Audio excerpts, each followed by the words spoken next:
All right, so my name is BobDickson. I am from Dale Carnegie Training. How many people have heard of Dale Carnegie Training? Excellent. You know, I was just at Southern Connecticut State University. I know Paul should because he works for me. So, but I asked that same question over at Southern Connecticut State University, class of 15 people. How many do you think raised their hands? We had two. Yeah, one was the professor, and the other one was, well, Paul was there too. So Paul and I go a lot of places together.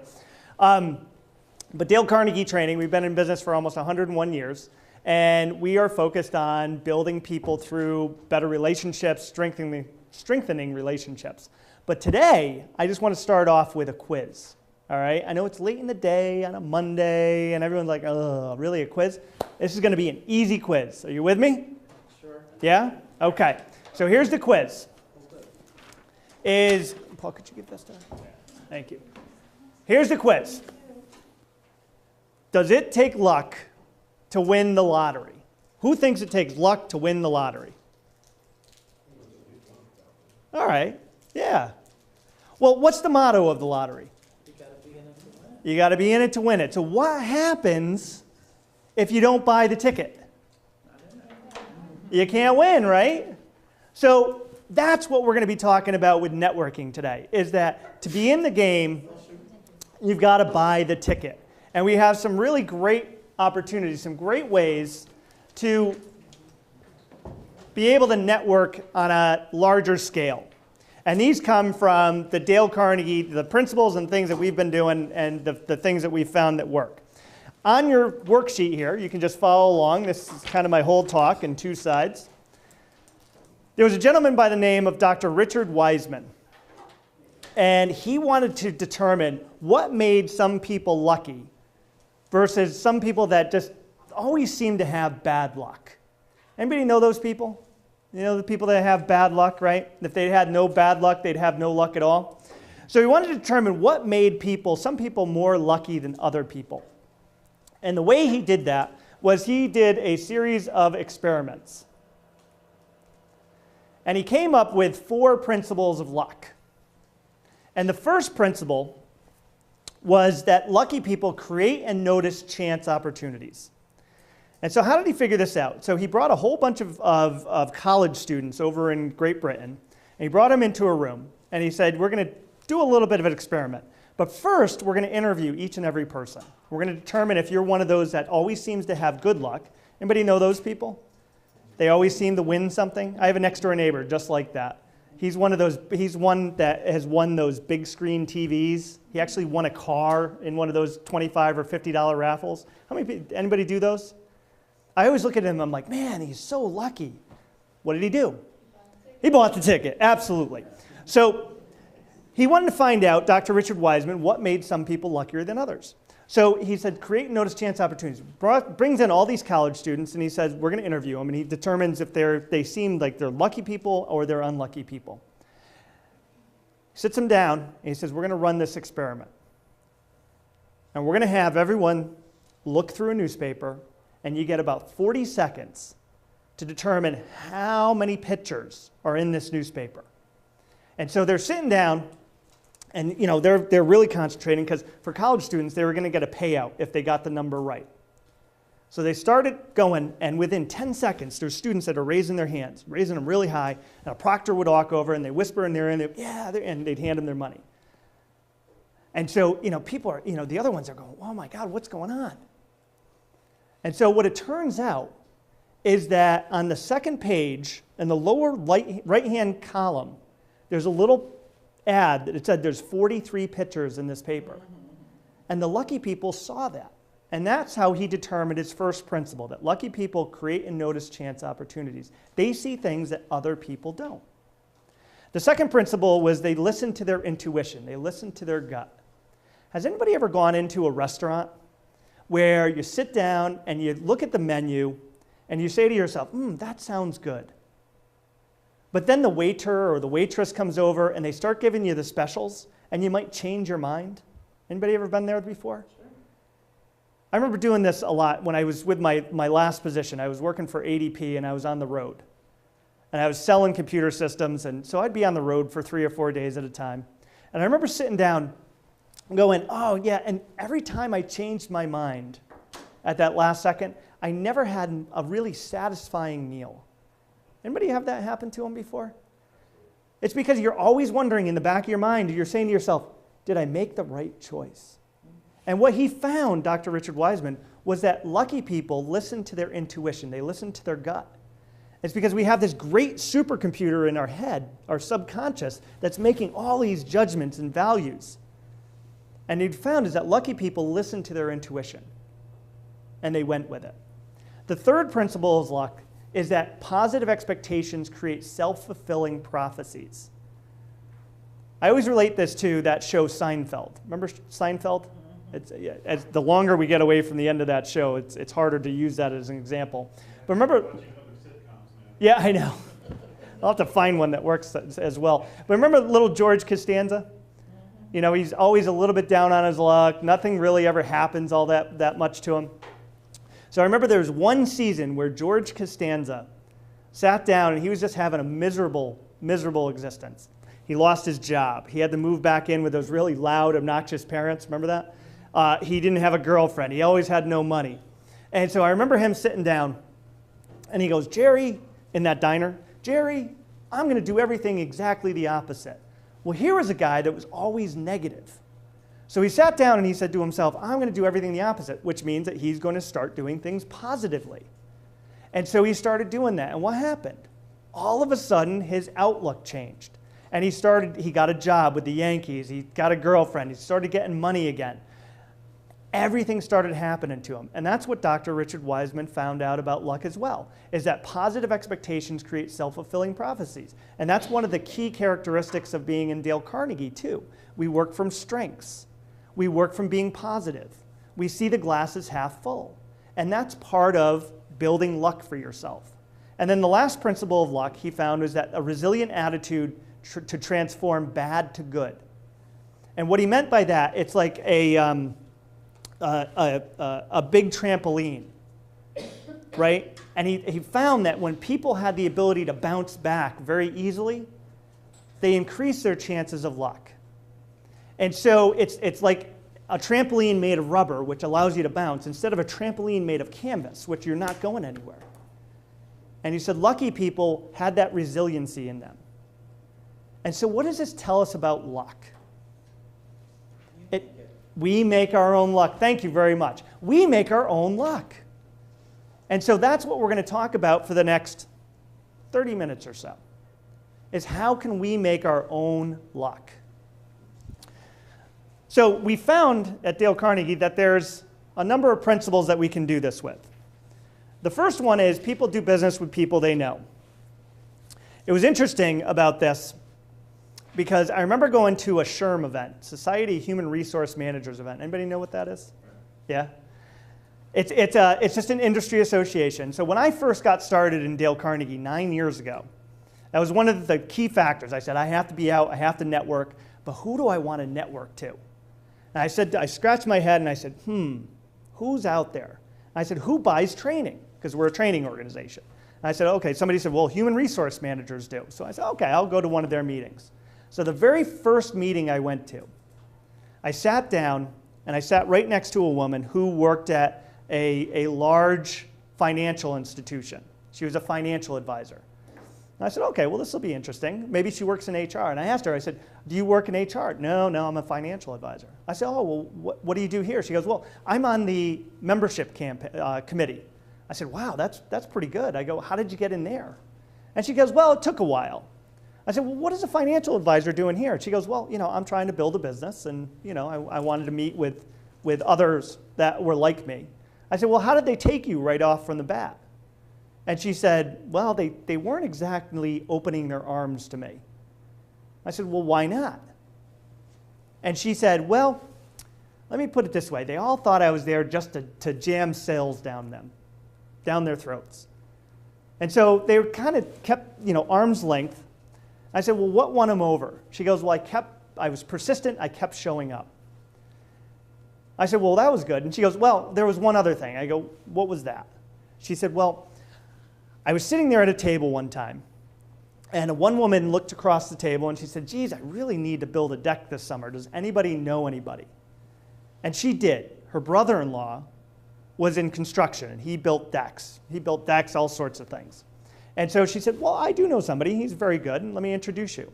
And then they went on their summer hiatus. This was their June meeting. They went on their summer hiatus. They came back in September, and the woman searched out this woman that I was talking to.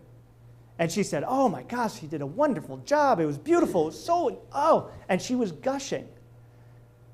And that was the catalyst. She offered something out there, got them going, and it was just from somebody. And all of a sudden, this woman started introducing to everyone else in her network in that association. Fast forward, they started inviting her. They asked her to do things. They started asking her to be on committees and everything else. They started to trust her. They found her credible. And then once they started doing that, they started asking her what she did. And she was a financial advisor. You know what type of financial advisor? She sold 401ks. They bought 401ks, comp and benefits, right? All of a sudden, they started asking her for advice. Then they started saying, well, she's given such good advice, I think we should talk to her about working our plan. And that's what it was. People do business with people they know. And that's why it's so wonderful doing these types of things for the chambers, is because you get a chance to get in and start building that relationship. And it's not cold, it becomes warm. So the more that you can get in, the better off you're going to be. The next principle is building up an emotional bank account. And what we mean by this is that you have to make a deposit in a bank account. You have to make that deposit that makes somebody want to help you out. And you have to do it selflessly, without anything in regards to coming back to you. You can't think that if I do this, I'm going to get this, right? What I found is that this happened really another time, very early on. I went to another HR event. It was actually just down the road in Shelton. And I remember sitting there and I met this guy, Mike. And Mike had just started an HR consulting business, maybe 6 months before I came into Dale Carnegie. And we were talking, we were commiserating about, building a business and opening it up and getting everything working. And I remember, we did that thing at the end, the thing that you do with the business cards. Anybody know what you do? Networking? You exchange cards? Yeah, all right, good. All right, you're still with me. All right, so you exchange cards, and what's the promise that you're going to make to people when you exchange cards? Get in touch with them. I will get in touch with you, right? I'll send you the email, I'll make a call, right? And they do what back to you? Same thing. The same thing, right? They say, oh, I'll do that too. And 9 times out of 10, that doesn't happen, or one party doesn't reciprocate for the other party. So we did that same thing. I'll get in touch with you. Well, lo and behold, the very next day, I had my best client call me up. Bob, I have a problem. She had this really detailed, intricate problem, HR, complicated, involving, and she called me up, and I was just like, oh, wow. I really, honestly, I think highly and appreciate that you're calling me, but I can't answer your question. I'm not in HR. I just don't have the resources. I said, but I know somebody. I just met him. He's got 15 years of HR experience. I think he can help you out. And so Monique was like, oh, anything. I need help. So I said, Monique, let me introduce you to Mike. They got together. Very simply, he answered her question, got it all straightened out. She was so happy, she hired him as a consultant, right? So here I was. All I did was make the introduction. So I made a deposit in the bank account. I didn't think anything of it. It was just part of my job. I'm going to help 2 people out. Well, fast forward to 4 months later, and I've been putting a class together, a sales program. I had 20 paying customers come in. It was one of the first classes I put together. And I'm thinking to myself, this is great. And I'm dotting my I's, I'm crossing my T's, I'm trying to make sure everything is perfect. Anybody been there before? Yeah, and what happens when we're trying to make everything perfect? Something falls through the cracks, right? You know what fell through the cracks?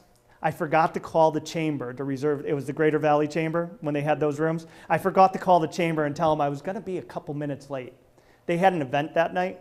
They left. They locked the door. Yeah, I didn't have a room, right? Oh my gosh. And I'm like, I had 45 minutes to find a space. And so I'm looking through my Rolodex, trying not to panic, and I'm like, I can't hold this in the parking lot. It's October, late October. And so I'm looking through, and Mike's name popped up. I'm like, you know what? I'm going to give him a shout. His office is 2 blocks away. Let me just see if he has an idea. So I called up Mike, and Mike goes, you know what, Bob? He goes, don't worry about it.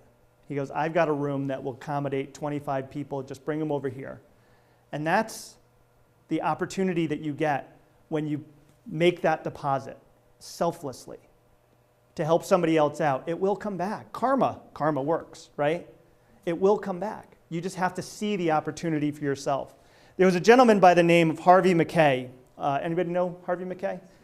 He's in the early 90s. He was considered probably one of the best networkers out there. And he wrote a book called Dig Your Well Before You're Thirsty. And, you know, it goes, a pretty descriptive title. And so, but he came up with 4 elements of networking. The first is reciprocity. And what that means is you give, you get. If you don't give, you won't get. You have to be able to use it as a commodity. Interdependency. Your network is only as good as the other networks it's in. How many people here are on LinkedIn? Everyone's probably raising their hand. How many people have checked LinkedIn in the last 2 or 3 days? All right, a good number of you. Highly recommend that. You know, you have to make sure that your networks are building off of each other. Next one is sharing. You've got to be able to share your network. I always say, when somebody sends me an invitation or a request, I always tell them, I will always make the introduction. You've got to make the follow-up call, because I can't predict, I can't sponsor you in that way, but I'll always make the introduction. This person wants to meet you.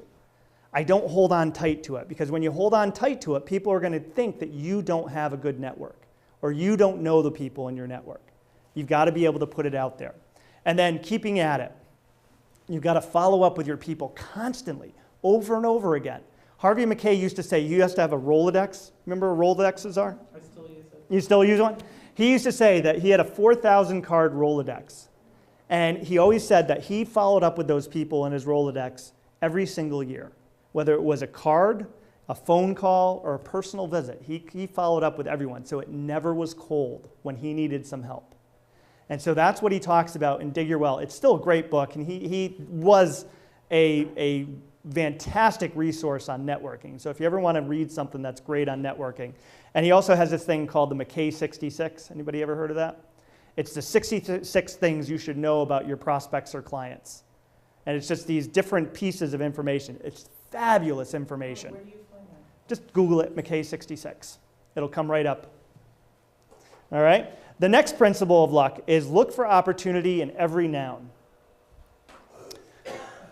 Interesting about this is there's times in our lives where we get busy and we start doing things and we might miss stuff. Anybody been so laser focused on something that you might miss things going on in your environment and your surroundings? Well, Dr. Richard Wiseman, he wanted to do another study on this. And he wanted to find out what is it that would make people so focused that they would miss something. So he did another experiment. He brought a whole group of people, college students again, into a room. And he sat them down and he said, okay, there's going to be a prize. I just want you to watch this short video. And if you can get the answer right, I'll give you some money. And so they were all over that again.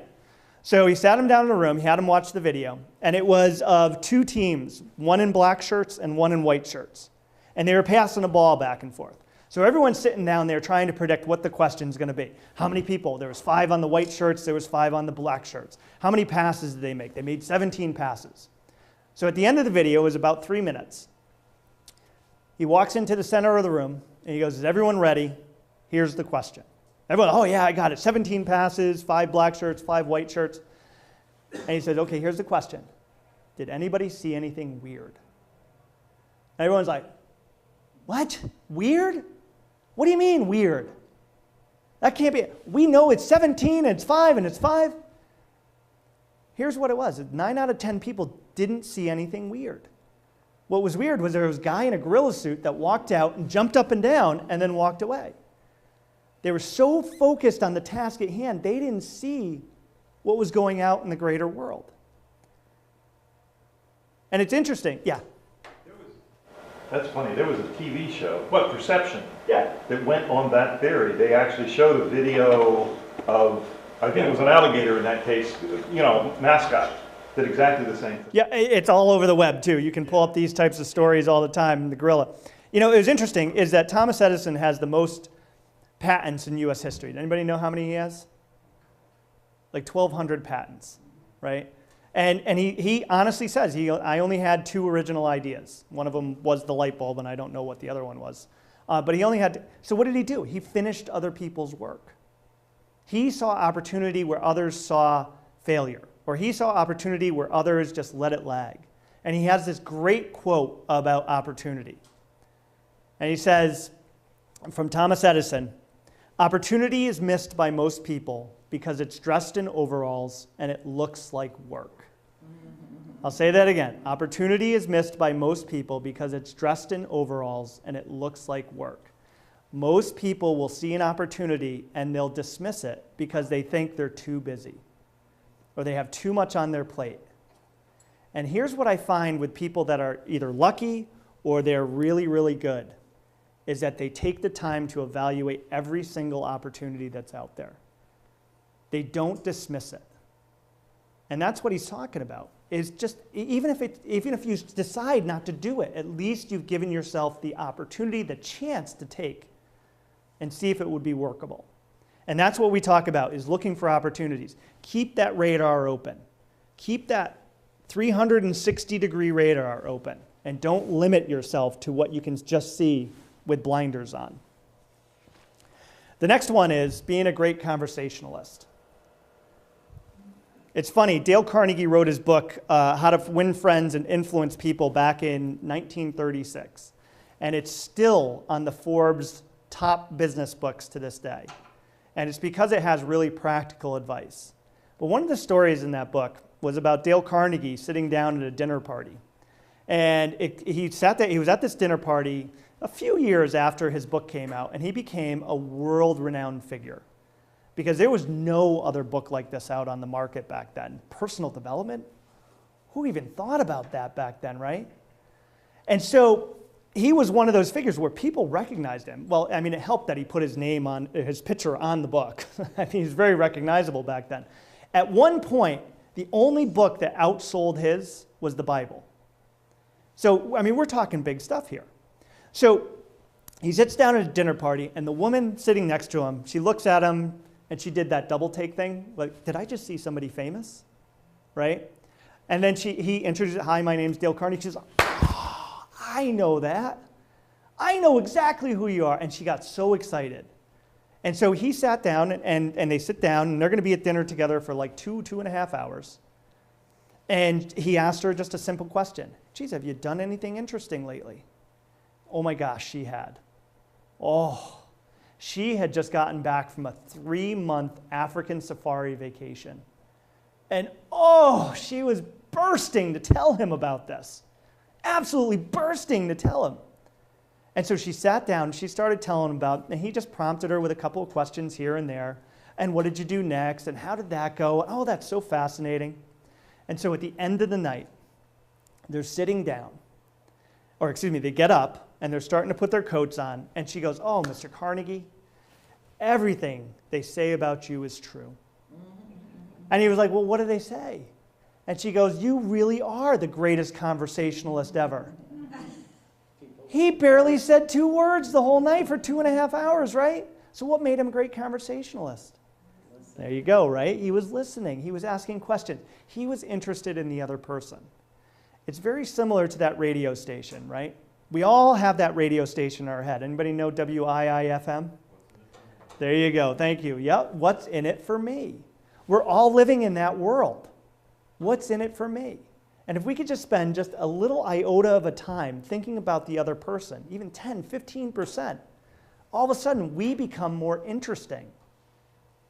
People want to be around us. And that's the fascinating part. As we go along, how can we make this happen for ourselves? How can we make it more about being interested in the other person? Here's the technique, is think about questions you can ask them. Always have a list of questions that you can focus on understanding who they are. It's a wonderful, wonderful thing, is being interested in somebody else. And that's the recommendation. Always ask questions. Always build off of more questions where you can get and focus on them. The next one is that negativity kills opportunity. How many people have that negative person in their lives where you get that phone call or you're looking at the caller ID and you're going to yourself, oh, I really don't want to answer that right now. Anybody have that person in their lives? Usually it's a relative, right? And you're looking at it and you're just like, oh man, that person's just going to bring me down. And it's one of the things that we talk about quite a bit in Dale Carnegie is focusing on being positive and putting yourself in position to be positive around other people. So here's some techniques that we do, or we recommend to the people that we work with, but it can help you in networking as well. Visualize success. You know, one of the key things that I do, I give a lot of these talks a year. One of the free services that we have at Dale Carnegie is a speaker service for industry associations, chambers, that type of thing. And so I give probably 20, 25 of these talks a year on top of probably about 30 days of in-classroom training. Well, one of the things I always do is I sit in my car for about 15 or 20 seconds, turn the key off, I'm getting ready, and I'll sit there and I'll close my eyes, and I just visualize how well this talk's going to go, or how well the training's going to go. And so by the time I get in there, my mind is clear and I'm ready.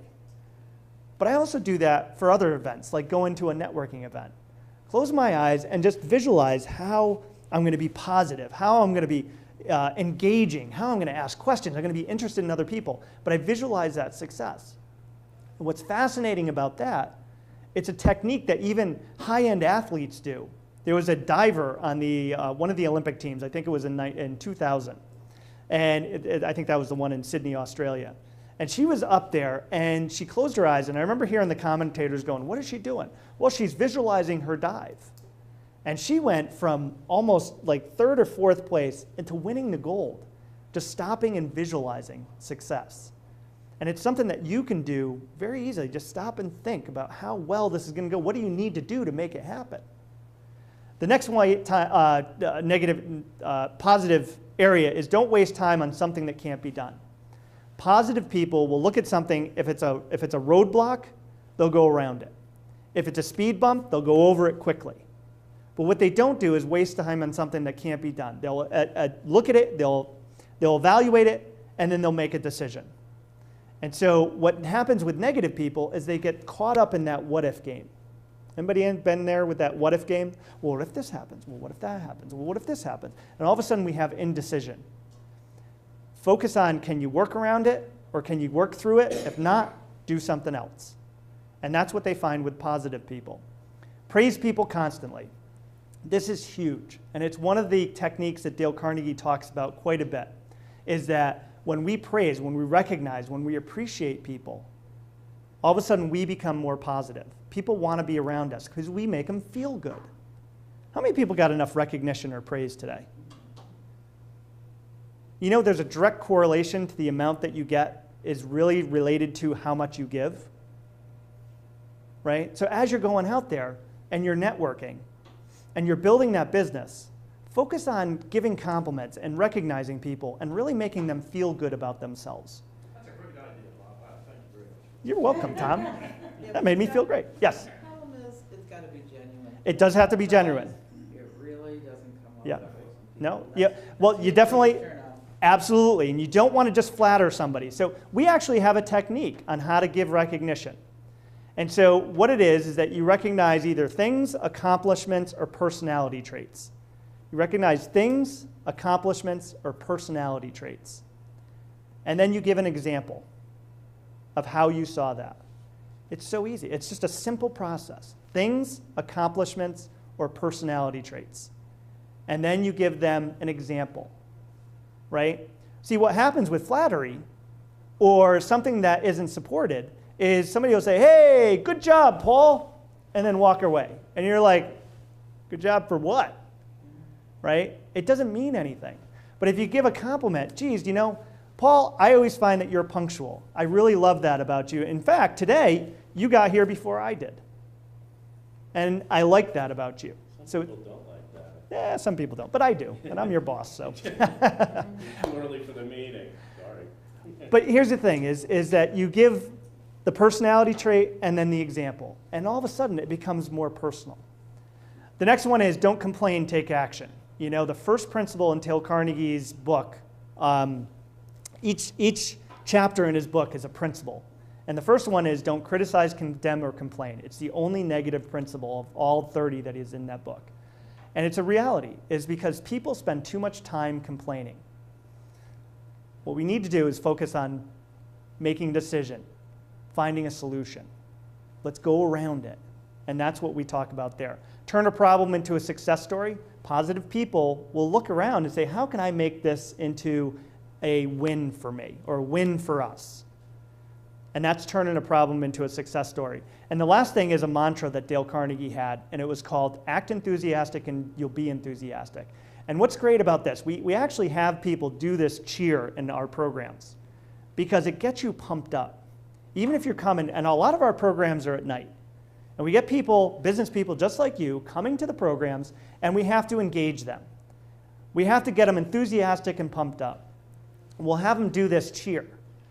And what happens is that you get people that may not think that they're ready to do that. But our feelings follow our thoughts. Anybody have where they've turned themselves into having a bad day? You know, maybe you spill a little something on a white shirt or something like that, and you're walking around, oh, this is going to be great today, right? This is perfect. I got coffee on me. Well, you know, we can reverse that too. And if we're having a bad day, we could just think ourselves into having a good day. And it's amazing the power that our thoughts can have over our feelings. So if you're having a bad day, just start thinking good thoughts. Hey, I'm going to turn this into a good day and make it so. The last principle is smile. And it's so simple. This is principle number 5 in Dale Carnegie's book. And it's because we don't smile enough in our regular days. Here's an interesting stat. How many times do you think a newborn infant smiles during a day? What do you think the number is? A baby. 15, 20. Yeah, it's a little bit more than that. Might go nuts and say 100 times. No, more than that. They say a baby smiles about 400 times a day. You don't know Yeah, my some of it's gas coming out this way and that way, right? But about 400 times. I mean, they've actually done studies on this, right? Now compare that to an adult human. How many times do you think an adult smiles during the day? 10, 20. There you go, 13. On average, an adult smiles 13 times a day. Who do we like being around more? Babies, absolutely, right? Yeah, we like being around babies. Here's the key. If you can smile more in your day, it'll set you up. People want to be around you. Body language experts say that we learn to smile because it's an opening gesture. It's a welcoming gesture. It's saying that you're not a threat. Well, last story here. We had a gentleman by the name of Brian. And Brian was going through one of our programs that focused on the Dale Carnegie principles. Let me give you a little description of Brian. Brian's about 6'2". He's about 225 pounds of solid muscle. He's got a crew cut, and he's a captain in the Marine Reserves, the U.S. Marines. Brian was intimidating. I was intimidated by Brian. And so I looked at Brian. Hey, Brian. And I had Brian up in front of the room, and I said, Brian, you know, before you can get out, you have to make a commitment. You have to make a commitment to using one of these principles from Dale Carnegie's book. And Brian was getting flustered. So Brian was like, fine, I'll do number 5. Thank you, Brian. We all clapped for him. He sat down. So the next week comes, and Brian has to give a report back on the principle that he used. And so, you know, he comes, you know, I'm talking to somebody else, and I feel this tug on my jacket. And I'm like, oh, hey, Brian. He goes, I got to go first. I'm like, oh, yeah, great, no problem. We'll have you go first. We'll give you a talk first. He goes, it was great. What happened? I said, well, save it for the talk. We'll get into it. So Brian gets up there, and I said, well, Brian, what happened? And he goes, Bob, it was great. He goes, it worked. I said, okay, well, let's start off here. What principle did you have? He goes, well, it was number 5. And he goes, I was driving home, and he goes, Bob, I had no idea what number 5 was. I said, well, what did you do? He goes, I had to pull over and open my books just so I could figure out what number 5 was. And then he goes, I read that it was smile. And he goes, my head hit my steering wheel over and over and over again. He goes, where am I going to smile? I don't smile.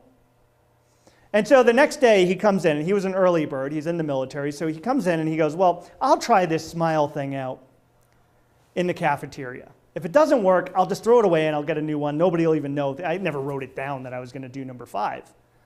So he goes in there and he looks at the lady behind the counter, and he gets the same thing. It was a bacon, egg, and cheese sandwich every morning and a large coffee. So he looks across at her and he gives her a stare. And, they all know him and they're just like, whatever. And they just make his sandwich. And he smiles. And it's not going easy because his muscles aren't working that well with the smile. So he smiles at her, and how are you today? And she was taken aback. She was like, wow, you're paying attention to me. And so they had a little conversation. And then he did the same thing with the cashier. And I said, well, that's wonderful, Brian. That's, but what was the result? What happened? He goes, oh, that's the best part. He goes, I got upstairs, and I was looking at my bill, and I realized that the cashier gave me a discount. I was like, wow. He goes, yeah, she's never done that before. So I attribute that to the smile. I go, well, what else happened? He goes, oh, and this is even better. He goes, I got extra bacon, extra cheese, extra eggs on my sandwich. He goes, that was wonderful. All from smiling. That's the key, is just sitting down and making more smiles brings people to want to be around you. So here's the thing. We've gone through and we learned a little bit. One of the keys with Dale Carnegie is that we ask people to make commitments. So I'm going to hand you a 3x5 card. If you could, on the left-hand side of that 3x5 card, and if anybody needs a pen, let me know. You do? All right. You got a pen. Okay. Left-hand side of that 3x5 card, please write number 1, 2, 3, 4. Just going down the left-hand side of that 3x5 card.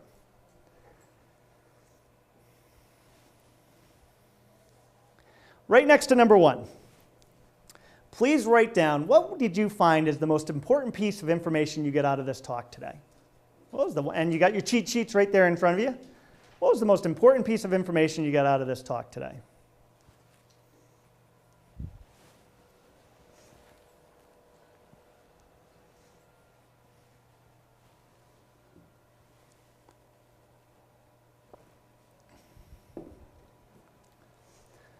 Right next to the question number 2.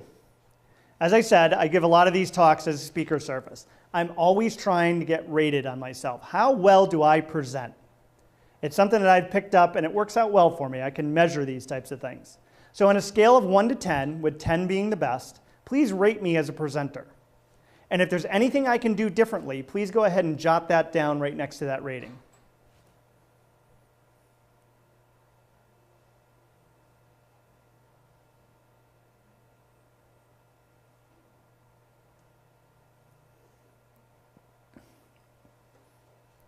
Right next to number 3. One of the other free services that we offer at Dale Carnegie is that we send out tips and tricks on emails on communication, human relations, sales, leadership, customer service, every Friday at 9:20. If you're interested in getting those emails, please go ahead and jot down your email address. And if you're not interested, go ahead and put down no thank you. Yes? I'm already on. You get them? Do you like them? Yeah. Well, give me a recommendation to everyone else. Yeah, no, I have a filter on Gmail. Yep. And marks it as important, and then labels it. There you go. Yeah, no, we have a lot of people. We have 23,000 people on our list, and every time I talk to people, they're like, I love your emails. So, good stuff. And then the last one, this is the action. You're going to leave this room, and you're going to do some networking, hopefully, because the networking starts at 5 in about 10 minutes. So what's one action you're going to do differently based on what you've just learned in here? Go ahead and just jot that down. And then when you're done, please just leave those cards on the table. And I just want to leave you with one final thought.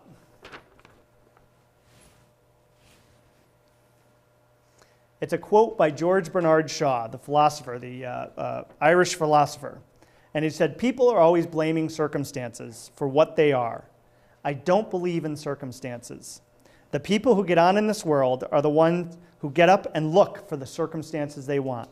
And if they can't find those circumstances, they make them. So I encourage you to make your own circumstances, find your own opportunities today. Thank you very much. I do have a minute for questions if anybody has a question. Yes, ma'am. I notice sometimes when I go to networking events where there are people who know each other, Yeah. and they form like a tight little group. And, you know, you can stand there and kind of, you know, look like you want to enter. Right. Well, sometimes they're just so caught up in what they're doing. Sure. What do you do? Just dismiss it and walk away? I see those groups, and you know, sometimes it's like the tiger trying to get one away from the herd.